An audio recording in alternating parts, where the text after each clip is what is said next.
Hello, everyone, once again. I'm Justin, the Wizard, a national board certified health and wellness coach. And as we are not hosting a guest today, we have our usual format, starting with mindfulness. Uh, Welcome to the Fairly Magical podcast, by the way. I should say that first before we dive right into this. Uh, but anyway, as we get into the mindfulness section of today's episode, I remind everybody that mindfulness can be a very personal experience. If you feel like joining in and need to disconnect from the exercise at any point in time, we always understand. Uh, and this is a optional participation thing intended to help encourage mindful thinking, positive, uh, positive energy. So if it's not working that way for you, feel free to disconnect from the exercise and jump forward. We'll have a little pause icon. This one could be particularly difficult just because I'm going to talk about emotions. Um, so just wanted to prepare. So for those with us for the mindfulness portion, I invite everyone to set sail on a sea of your own emotions.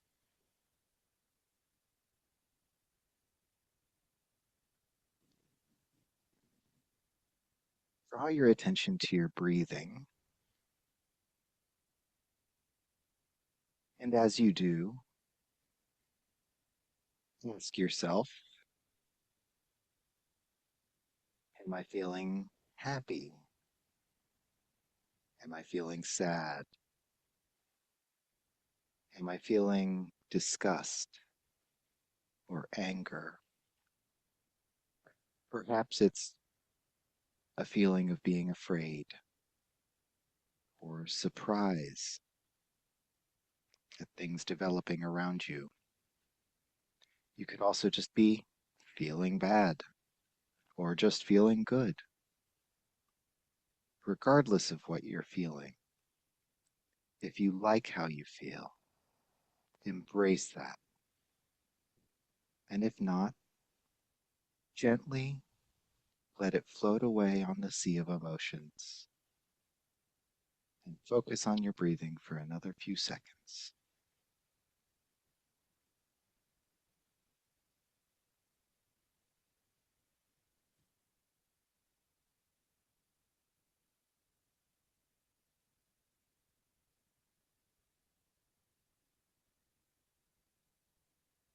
And welcome back.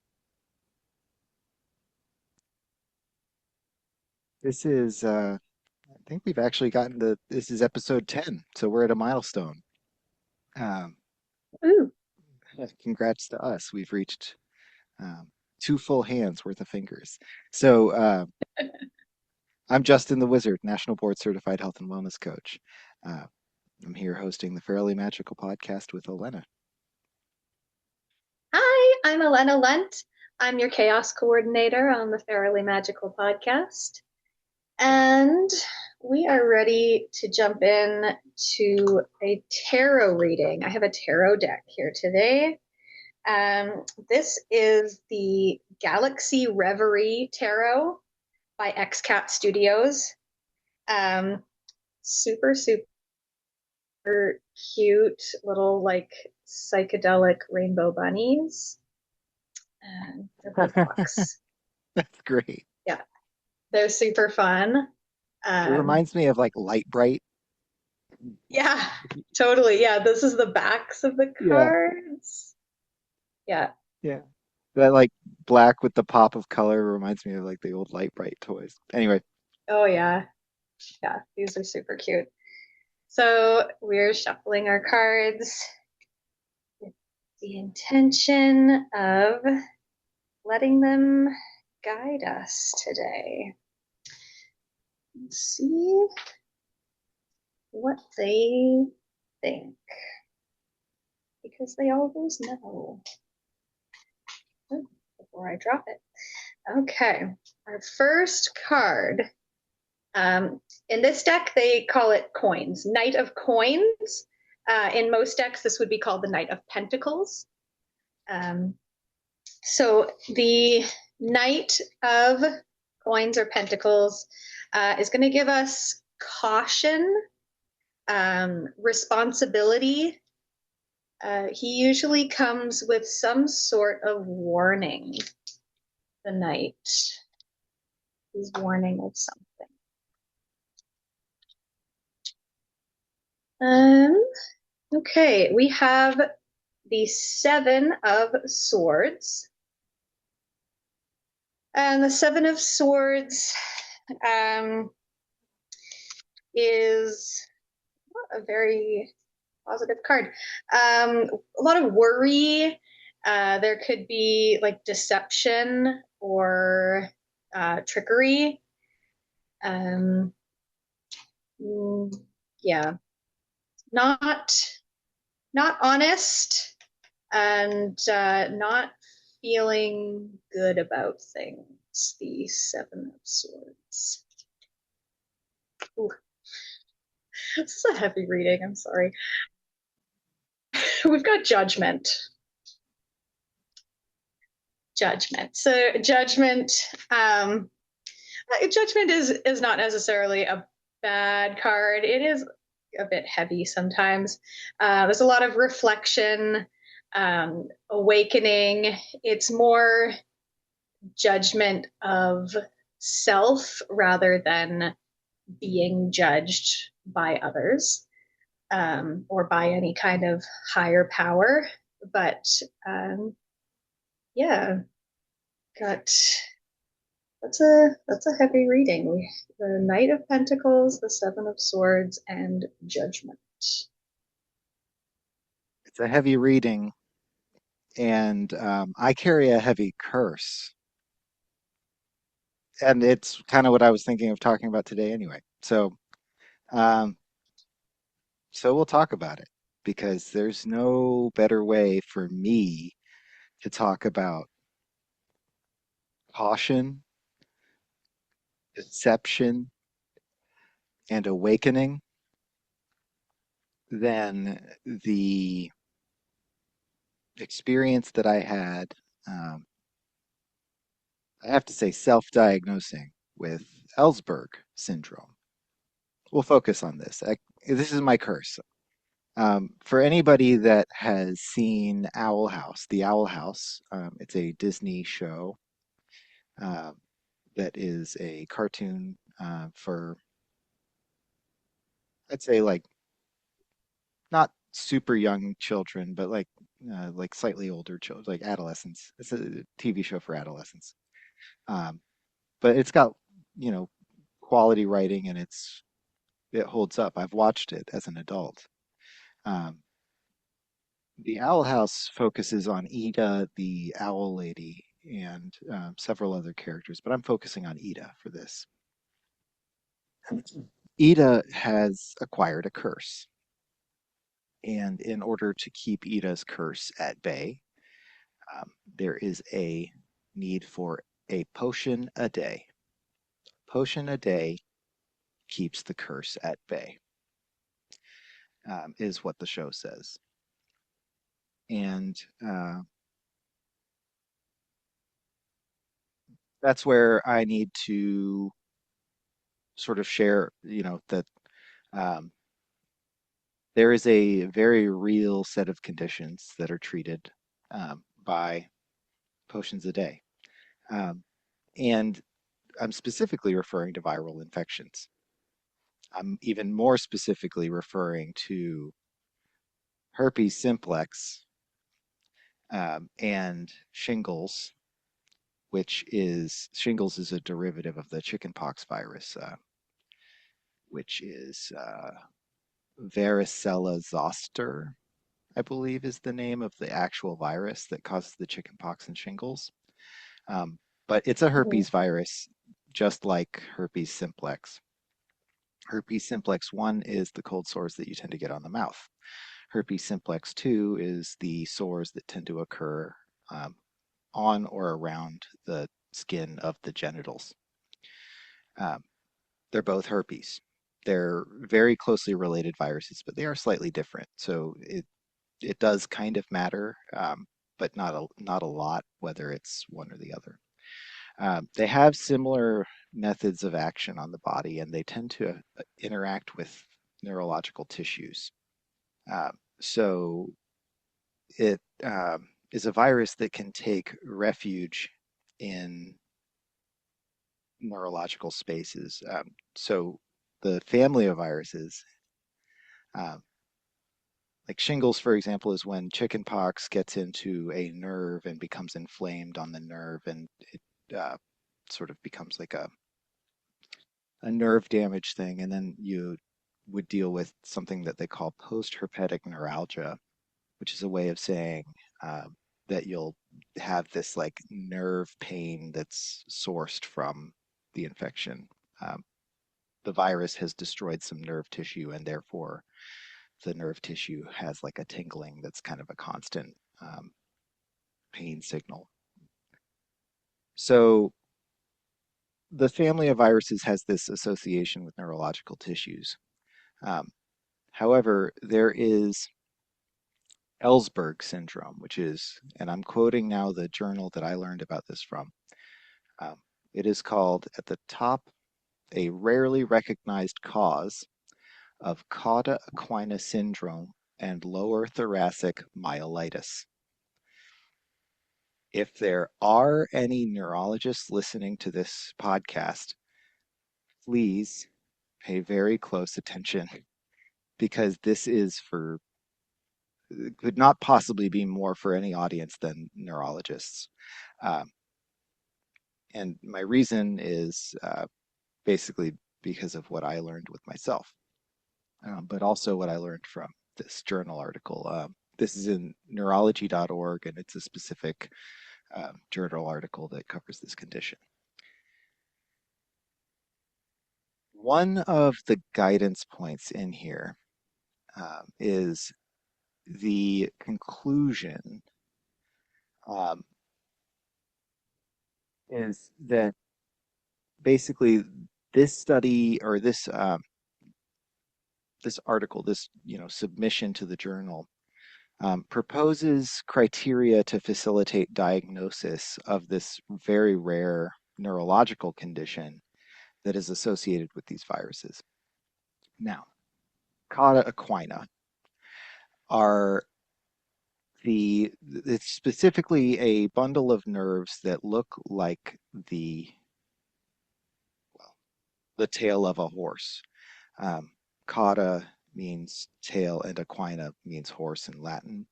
So cauda equina means the tail of the horse, and it's referring to a uh, bundle of nerves that sort of run in parallel with each other in the lower back, and then they sort of terminate in those ends into a space in the lower spine where it's mostly actually spinal fluid. Um, and so in this region, it's kind of the ideal environment for this virus to sit. And in some patients, when the virus moves in there, they start to experience neuralgias and other neurological effects that are associated with that region being inflamed. The condition is almost uniformly invisible to MRIs unless there's a contrast given to the patient. So uh, the the difference between a patient with and without this condition is basically invisible on MRI. And that's because it's not a physical deformity. It's a kind of like a chemical and viral inflammation set of conditions that just sort of like creates pain, creates dysfunction. So I Right. had leg pain. I had I dealt with some incontinence stuff. Like not that I was like um, voiding when I didn't want to, but I really needed to like go a lot more often in order to make sure I didn't. Uh, and Yeah, just I was dealing with restless leg syndrome, which is where the legs sort of kind of spontaneously move and things like that. It's different than just like the like ADHD stimming. If you have your leg bouncing, that's not restless legs. Restless legs is actually a different thing, where when you It's lie like a down, spasm. yeah, it's like a really uncontrollable thing. Um, Yeah. and so uh, the results of this study, they found only 30 patients, and they administered um, a drug called acyclovir. Acyclovir is a generic drug that is closely related to valacyclovir, and valacyclovir is the drug that we all probably know as Valtrex. In the 90s, there was a Valtrex commercial that starts with "I have herpes and I don't," and it actually wound up being a very like solid PSA for the like world about the virus and like that it was manageable and stuff like that. Um, anyway, acyclovir is named because it prevents the cycling of these viruses in this family that are related and can be affected by it. So it's a cycle, anti-cycle of the virus. Mhm. So it prevents them from kind of having their blooms, and they don't, they don't become too numerous. I'm still infected by the virus. I can't change that with Valtrex or acyclovir. I can't just take the medicines and get rid of it.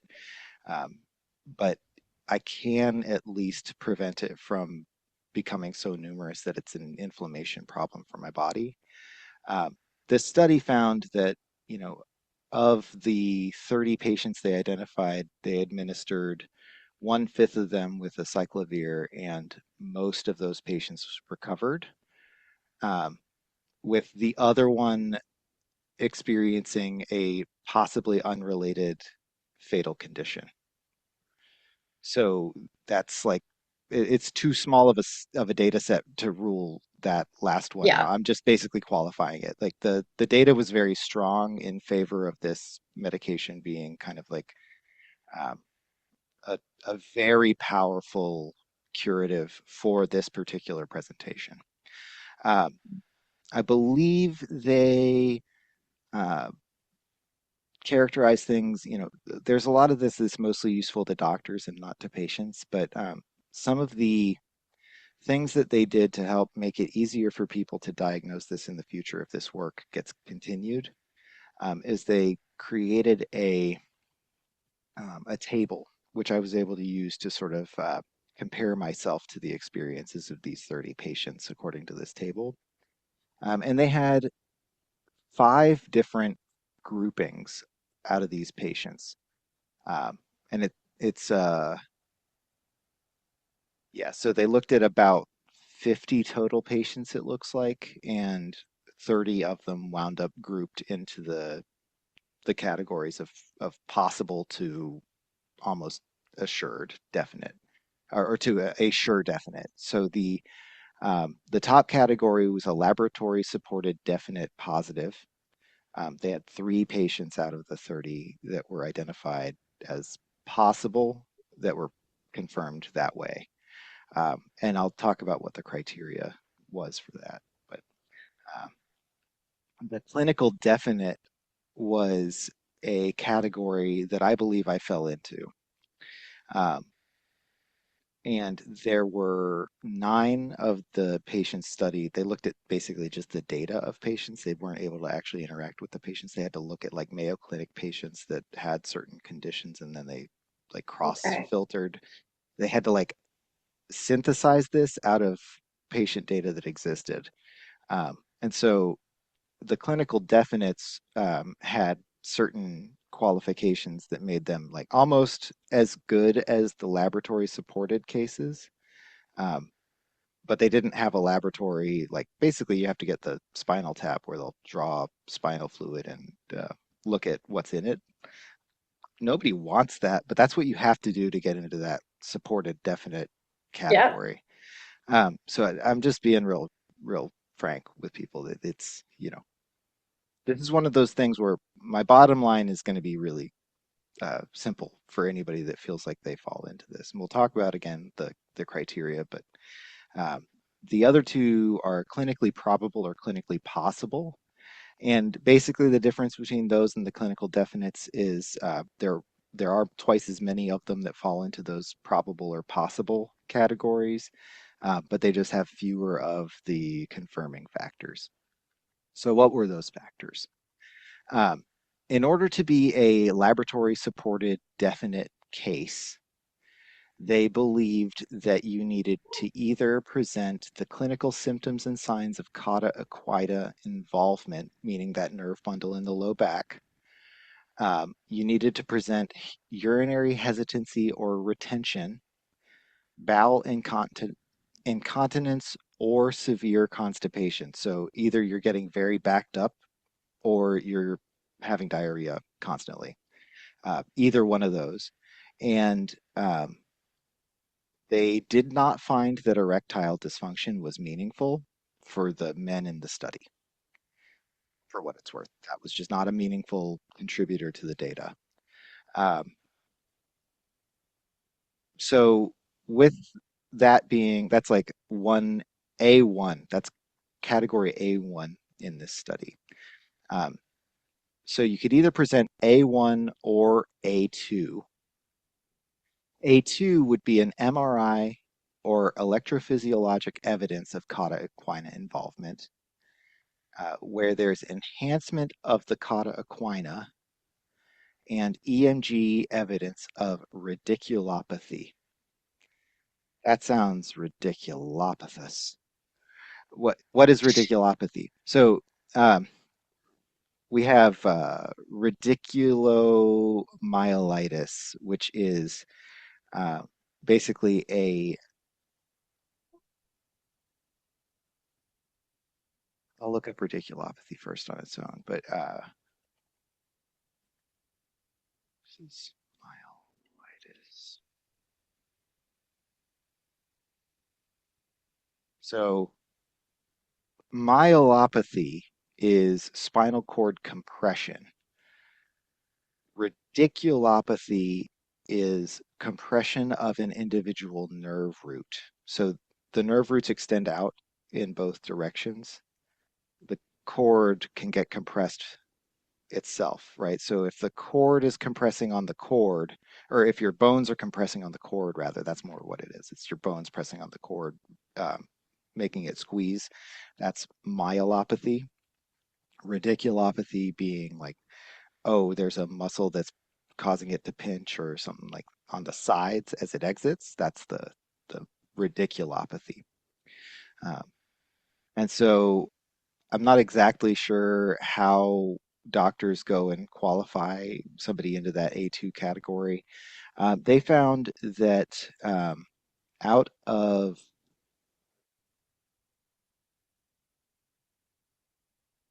I'm not sure how to read this. I'm not going to say it. So if I'm not sure how to read it, I'm not going to say it. Um, but basically, the one or the other, or potentially both of those A1 and A2 items is needed. Um, I fell into A1 very easily by showing the clinical signs and symptoms of cauda equina involvement. In a previous episode, I mentioned how that necessitated a next day MRI on the weekend. I threw the price tag out there. I'm not going to say it again, but the go watch the other episode if you want to know the price tag of that MRI. So the A1 And then is, push for public health care. yeah, yeah, right. I would love to have Canadian style healthcare in the US. Seriously, just for real, I would love that.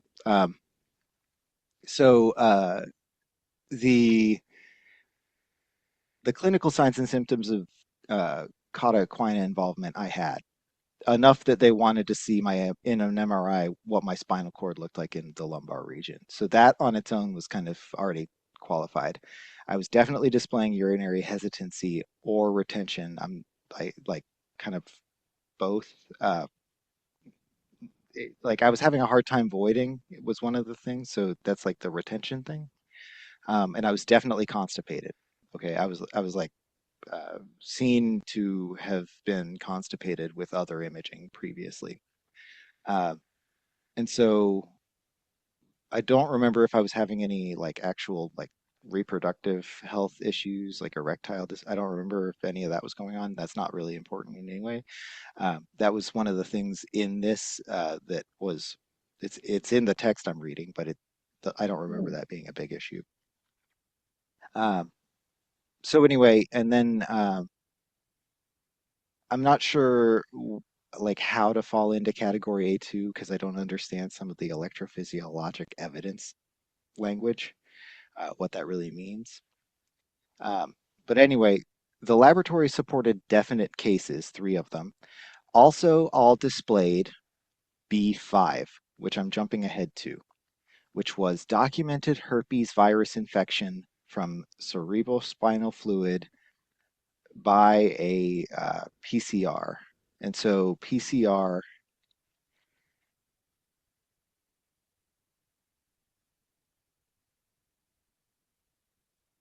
is a polymerase chain reaction test. It looks for genetic material of the virus. So uh, they could also do a culture or they could detect IgM serology.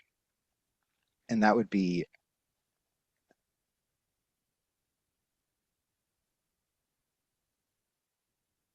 immunoglobulin function.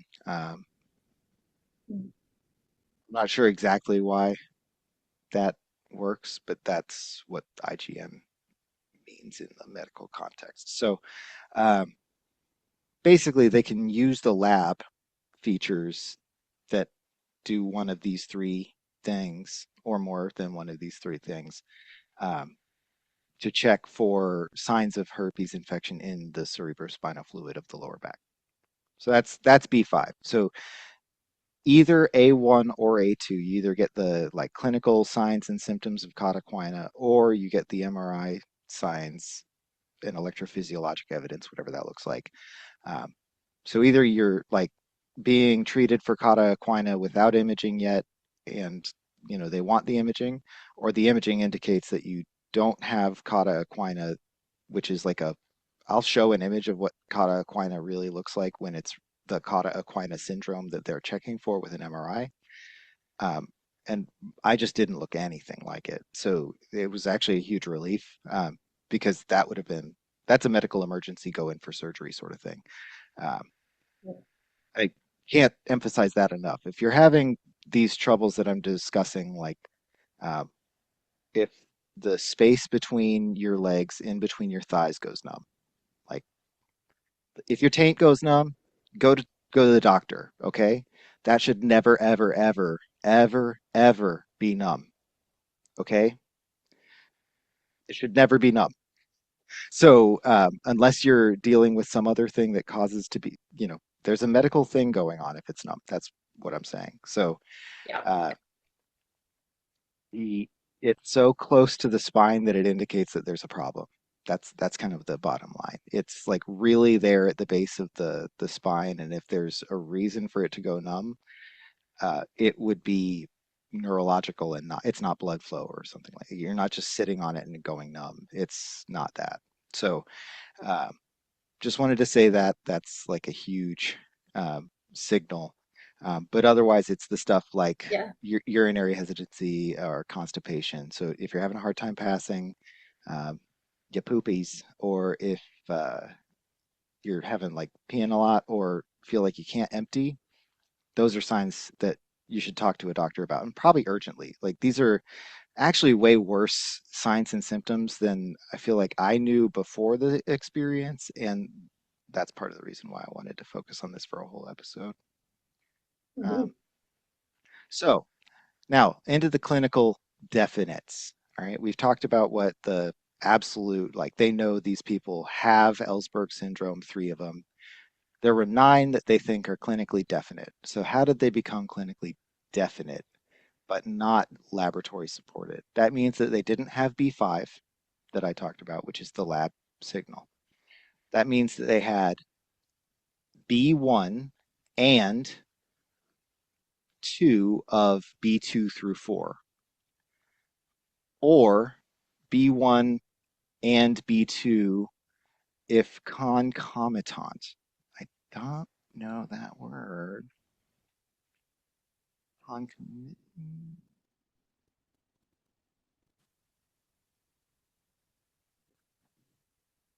It's just a word that means accompaniment. Okay. So when B1 and B2 occur together, you don't need two of B2 through B4 to be clinically definite. So B1 is a acute or subacute onset with no relapse and a progression over less than 3 months. Acute onset means it starts happening very quickly. Subacute onset means it Mhm. happens kind of like quick-ish.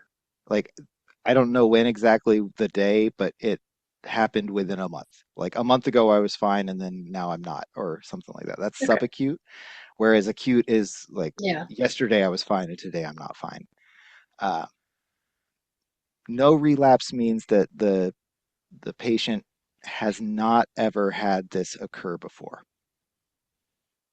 And progression over less than 3 months just means that it like got to where it is within that amount of time, and not longer. Longer might indicate other things. All right, so now B2, if B1 and B2 occur together, then they consider it clinical definite. B2 is a coexisting or recently preceding symptom of genital herpes infection or other clinical symptoms of herpes virus infections. Basically, if you have herpes and that type of like onset progression, they really don't need anything more than the Mhm. fact that you presented cauda equina with urinary hesitancy and constipation. And if they have that and it was kind of the right time frame and you already have the virus and you do, there's really no need to go too far past that. And that's what that uh, B1 and B2, if they occur together. Um, B1 and B2 occurred together for me. However, I have a slightly different experience. Now, um, the B2 through 4 can be two of these if you don't have, I don't know why it really means two of, it means B3 and B. I don't know why it's written this way. So it would be B1 and B2 without B3 and 4. B4 is CSF pleocytosis. So that's a lab that indicates that you've got um, pleocytes. That's a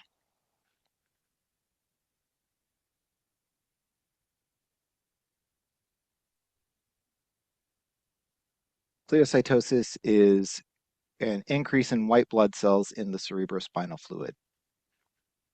So that would basically be getting your cerebrospinal fluid to show that white blood cells are there too much, Mhm. even if you don't get the B5 documented herpes virus infection in the CSF. That was B5. So B3 is a clinical or MRI evidence of myelitis in the conus.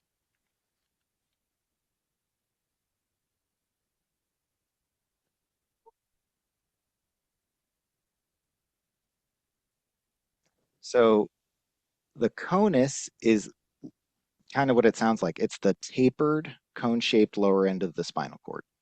Okay, it's the part of Okay. our spinal cord that extends into the tailbone, um, Hmm.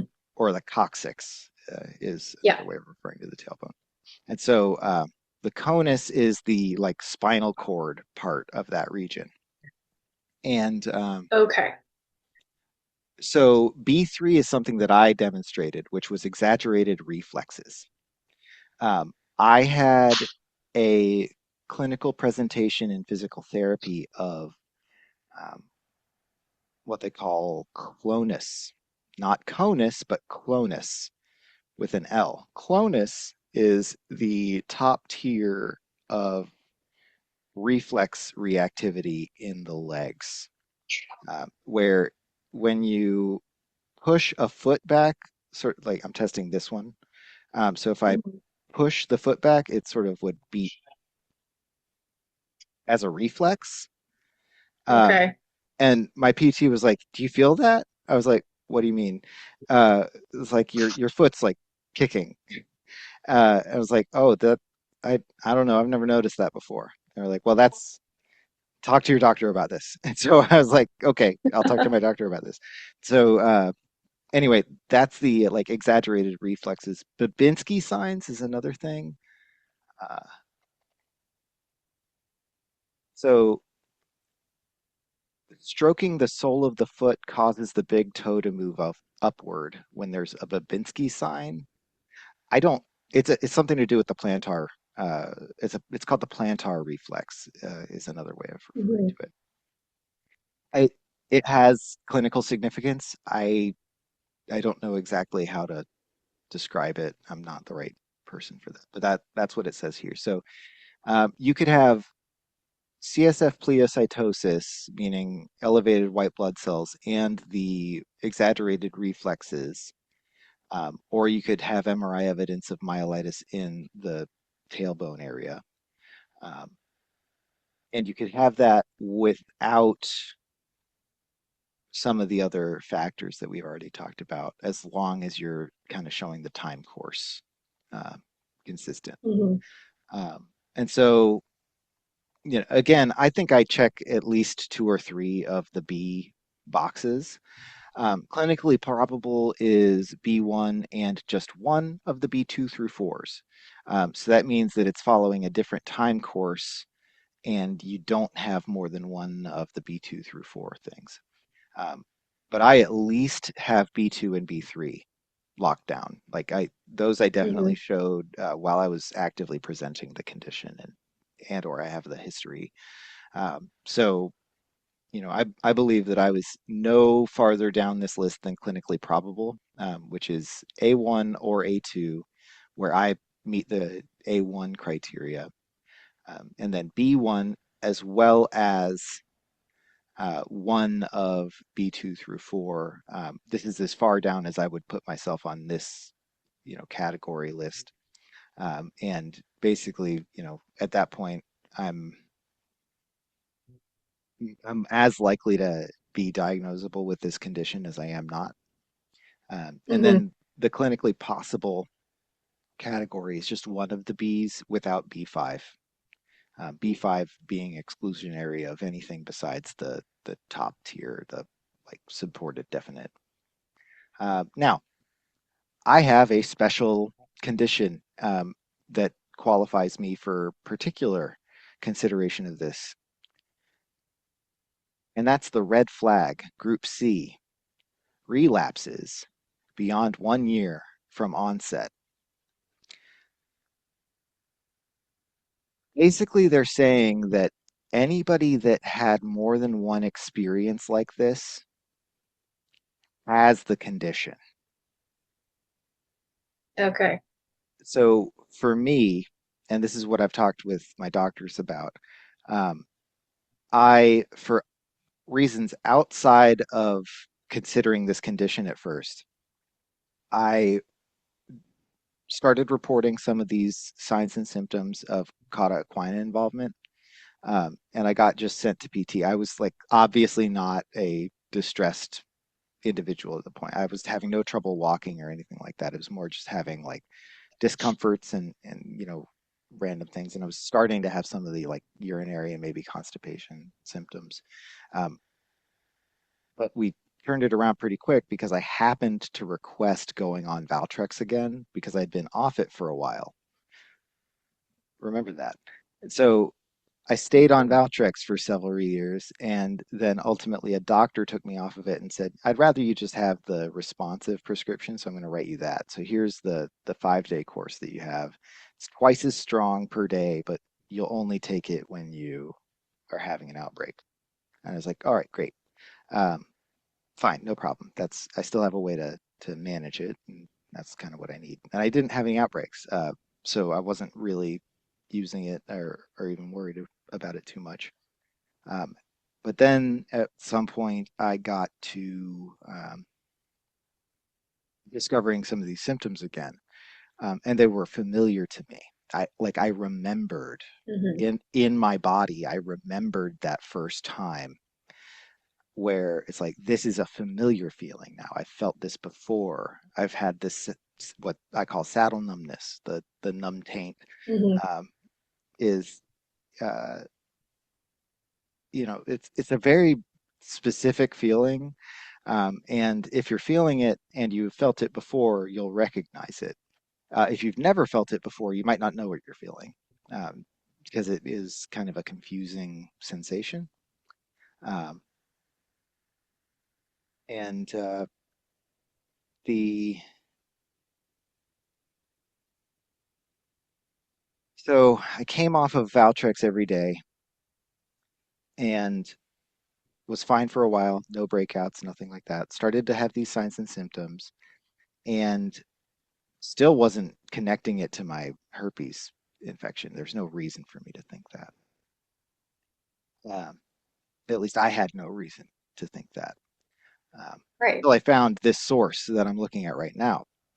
And so when I started to check myself against this set of criteria, is when I made the connection between my neurological lower, my lower half of my body's neurological problems.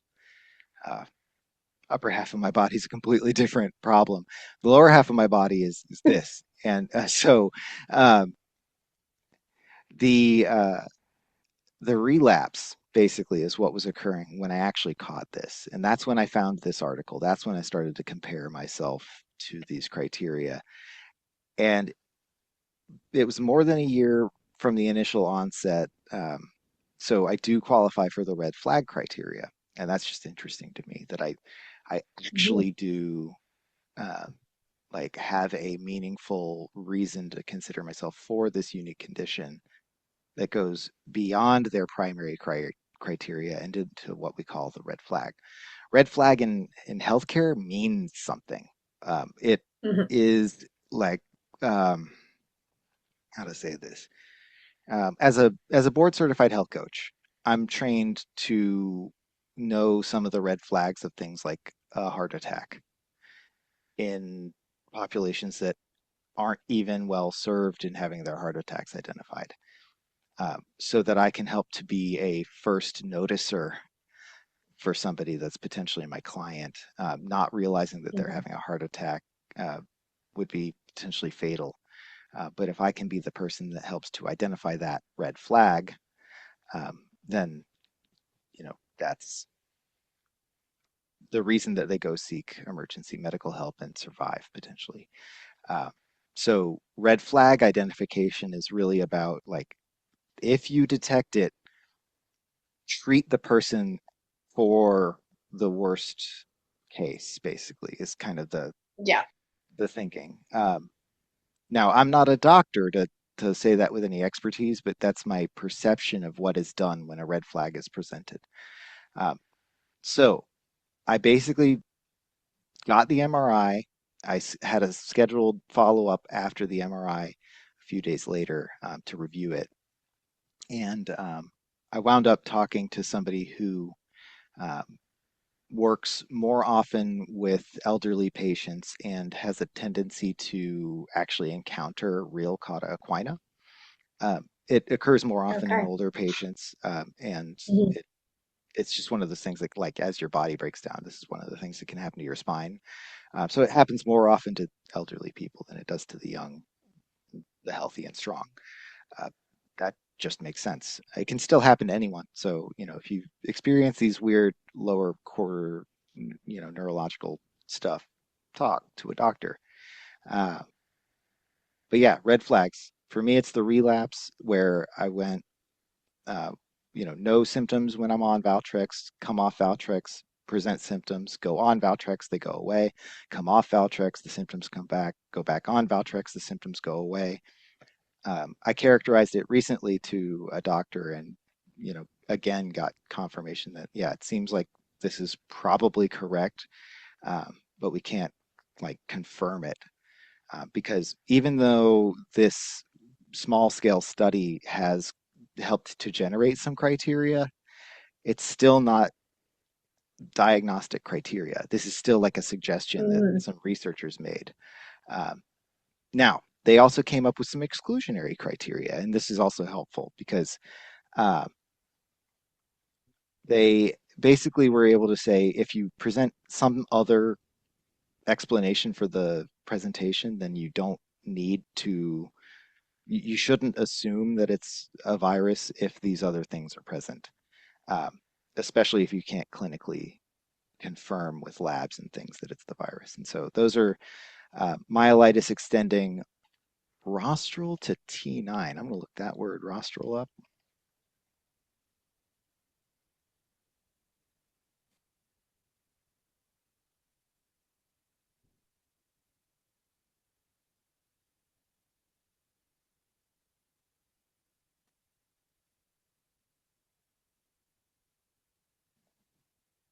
Okay. So myelitis, uh, meaning referring to myelopathy, spinal cord compression, Mm-hmm.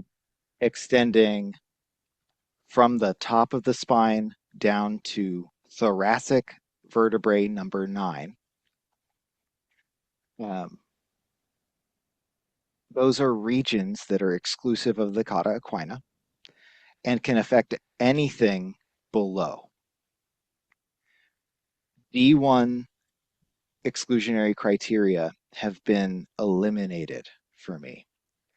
I do not have myelitis signs in MRI. I have no indication of spinal cord compression or spinal cord inflammation except for radiculitis. I have some radiculopathy in my neck. That's kind of the limit that I reach. So D2, this is another exclusionary criteria. Um, Neurologic symptoms that suggest alternative etiology. So that could be various other neurological conditions that can cause this to occur. Uh, Dysfunctions in the brain. I'm not going to speak too much to it, but it's like brainstem, optic neuritis, brain and brainstem syndrome. I'm not sure exactly what all that means, but basically it means that your brain and not your spinal cord is the root cause, which can happen. Mm-hmm. Um, and then um, if they have any other proven or more likely explanation. Um, so they provide a few diagnoses that would exclude. Uh, so one of those is like neuromyelitis optica spectrum disorder, NMOSD. Uh, so that one is, I can,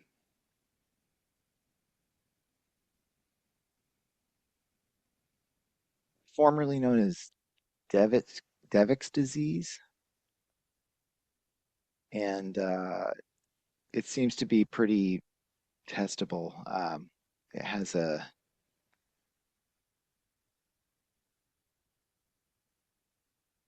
Mayo Clinic page I can link to in the video. So, um, yeah, there's like some other things that are in here. Viral transverse myelitis. So that would be, I imagine that could be like other viral infections that aren't herpes higher up in the spinal cord. Mm-hmm. So yeah, that's I got through this table, and that's the part that I found most helpful as a patient. Um, and so this is one of those things where I got really lucky to find this source during research trying to understand my own health condition. Um, and in finding it, I was able to experiment after the MRI that I alluded to. I experimented with my Valtrex, and the Valtrex, this is where we made a short. It worked. Short was about this moment where I tried the Valtrex and it worked. It reversed the condition, the lever that I was saying, like on, off, uh, medication on, condition off, medication off, Mhm. condition on, condition off. But it was always like a make before break, right? It's always, um, Right. kind of a lagging indicator. So I've come to an agreement with my doctors right now, which is that I should be on Valtrex until we can find any other potential explanation that would say it's safe for me to even experiment with coming off of it. Because the last two times I've come off Valtrex, I have needed to go back on because of this set of symptoms. Elena, Wow. you might have questions now. I talked a lot today already, but yeah. Wow. Yeah, that's quite an adventure. I'm glad that you were able to find this resource when you needed it, Mhm. uh, for sure. Because I mean, Credit to it's my got to partner for be, that one, actually, because I didn't actually find it first. My partner found it first. well, good for them. Exactly. That's awesome. Yeah. So that's my But yeah, curse. I mean, the not knowing, yeah, but like having those symptoms and not knowing, like that's got to be terrifying. It's it's horrifying to be treated with such urgency in the medical system. Hmm. You never want to be treated with urgency in the medical system. I don't know how else to say it, but you just like there's nothing that prepares somebody for being treated urgently in a way that feels urgent by the medical system. It is not, Right. it's not a safe set of feelings. And so, No, because you know that the more urgently they're trying to treat you, the more, potentially dire the situation is. Um, yeah, it doesn't make you feel any better about the situation. it doesn't. But anyway, I declared an intention before we started the episode to Elena that I kind of wanted to talk about this topic that is something that I've been building up, resources for uh, earlier in the season that we've been working on. This is something that I really, really wanted to do for a long time. Basically, since I experienced it, I've been wanting to make a video like this where I kind of dive deep into my experience with it so that others that might be dealing with it that don't know they should consider this condition might see this, or somebody else that's like, hey, you told me your junk was going numb. That's not normal. And here's a guy on the internet talking about it, this weird wizard guy. Uh, you know, whatever helps. I just see myself as a bearer of my own information, my own story, and my story I think has something to help the community of people that have been infected by an otherwise mostly just kind of annoying thing. Herpes is not usually this threatening to quality of life for most people. But for some Hmm. people, it is. And that's what is ultimately important to me here to have talked about. Yeah, yeah, and that's good. And I mean, I truly hope that this video finds anyone who might be needing it and uh, gives them some resources that they need. Mhm. Yeah. And about Valtrex, real quick. So Valtrex is very cool because it does reduce the viral load of the person taking it.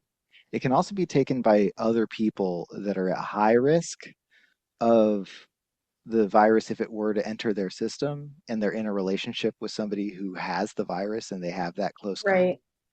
Right. The both both people with and without can take it. That's kind of the unsaid part of that old commercial, is that potentially both Okay. of those people were taking the medication potentially. Whether they said it or not, I don't know, but it's possible for a doctor to prescribe the medication to somebody whose partner has the virus. And Interesting. it can serve as a That's pretty prophylactic, cool. kind of like the PrEP drugs, if I'm Yeah, honest, yeah, kind of like that. In fact, they might be really closely related. I don't know for sure if they are. That's something I could yeah. learn. I mean, yeah, sounds like they would be. PrEP, by the way, is a drug that is known for helping to prevent the spread of HIV.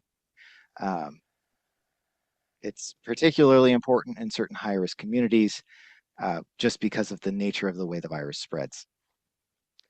Beyond that, Yeah.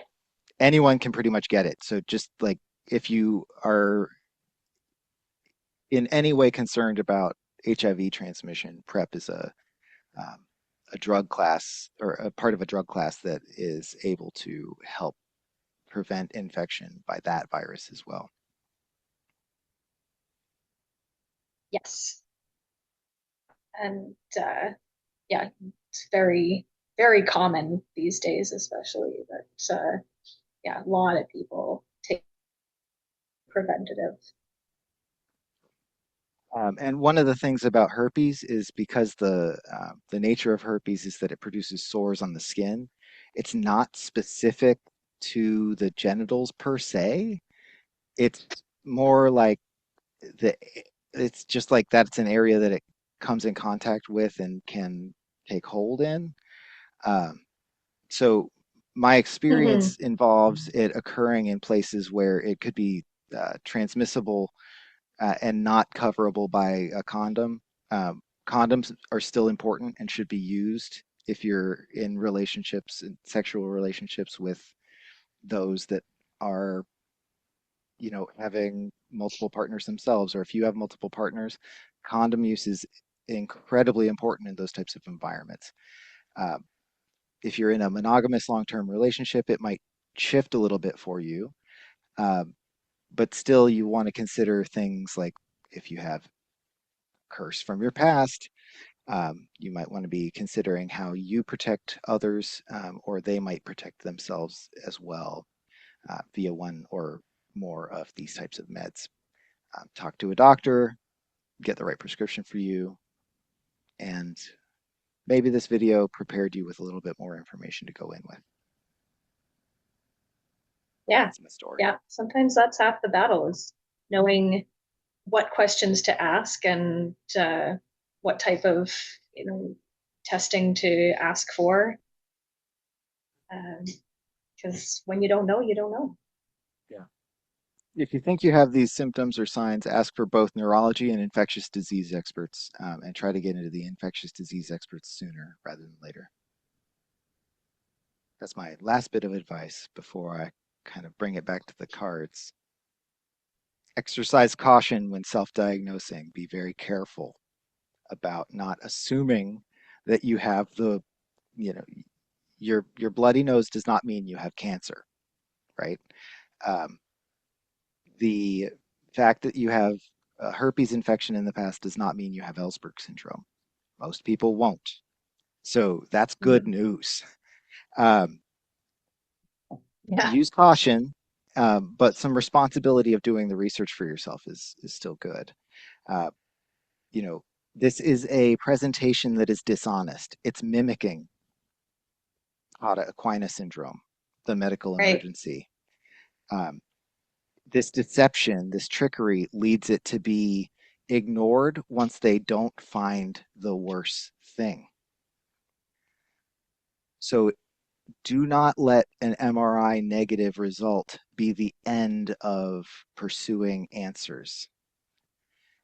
When your lived experience differs from what the lab says or what the MRI says, don't let normal labsitis keep you in a state of discomfort. So, with that, reflect, seek awakening, and hopefully knowledge, and growth, and you can thrive despite whatever challenges you encounter. So I know it's kind of a Always rough push reading, for but answers. I know it was kind of a Yeah, rough reading today, but it was perfect for what I wanted to talk about. I mean, it knew. Again, Cards know. the cards knew where you were headed. So anyway, I'm Justin the Wizard, National Board Certified Health and Wellness Coach. And I'm Elena Lunt. One day I hope to become real. Me too. Me too. It's a Bye, good everyone. wish.